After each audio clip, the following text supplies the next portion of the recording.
Bon, je vais répondre à ton paragraphe argumenté. Déjà, je te remercie d'avoir pris le temps de m'écrire toutes ces lignes. Ça me touche du plus profond de mon cœur. Ouais, ça doit être ça. Ouais.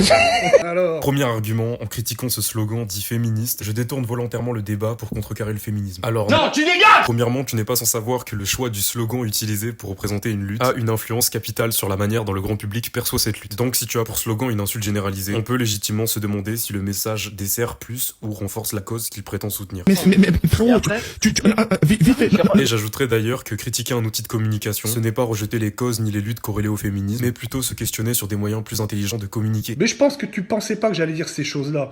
Tu pensais que ce serait tabou. Mais non, c'est pas tabou. C'est pas tabou. Deuxième argument, ce n'est pas en demandant gentiment que les choses bougent. Vu que les slogans c'est fait pour accrocher, voire choquer, sauf que choquer n'est pas toujours constructif. Un slogan qui génère de la colère ou du rejet auprès des personnes que l'on souhaite sensibiliser, c'est loin d'être autre chose que contre-productif. Et encore, je pèse mes mots puisque je suis sur la plateforme de la liberté d'aliénation. Enfin bref, si par exemple des hommes qui soutiennent l'égalité des sexes ou qui se questionnent sur leur rôle concernant le féminisme se sont attaqués par des slogans du genre All Men Are Trash, cela risque plus de les désolidariser que d'en faire des alliés. Mais bon, je dis ça avec amour, commencez pas à me signaler s'il vous plaît. Donc choquer pour choquer, ouais, je suis pas trop convaincu. Le troisième argument, c'est celui de la responsabilité collective, vu qu'on a tous un rôle à jouer face à la discrimination. Sauf qu'il y a une différence entre reconnaître les souffrances duquel on est épargné et être assimilé à un groupe d'oppresseurs de manière systématique. Dire white people are trash ou all men are trash, ça responsabilise pas, ça culpabilise. Et cette culpabilité généralisée n'incite pas à l'action, au contraire, ça incite à un repli défensif. En bref, un message constructif inviterait chacun à prendre conscience de ses comportements et à agir contre les injustices sans avoir à tomber dans l'insulte et la stigmatisation. Et le dernier argument, c'est celui qui leur permet de lâcher les fameuses male tears en commentaire. En gros, si tu te sens trigger par le all men are trash, c'est que t'as quelque chose à te reprocher parce que sinon ça te ferait rien du tout. Faut être vraiment ceinture noire 7ème dan en gaslighting pour affirmer qu'une réaction émotionnelle face à une insulte ou à une généralisation est une preuve de culpabilité. Si un homme qui soutient l'égalité homme-femme se sent blessé par un slogan du genre all men are trash, cela ne veut pas dire qu'il est sexiste, mais plutôt que le slogan est particulièrement insultant. Morale de l'histoire, ce n'est pas moi qui détourne le combat du féminisme, mais bel et bien ceux qui l'instrumentalisent pour justifier le fait de déverser leur haine contre les hommes. Sur ce, je vous embrasse mes poupounes, c'était Nara, n'hésitez pas à vous abonner à moi s'il vous plaît.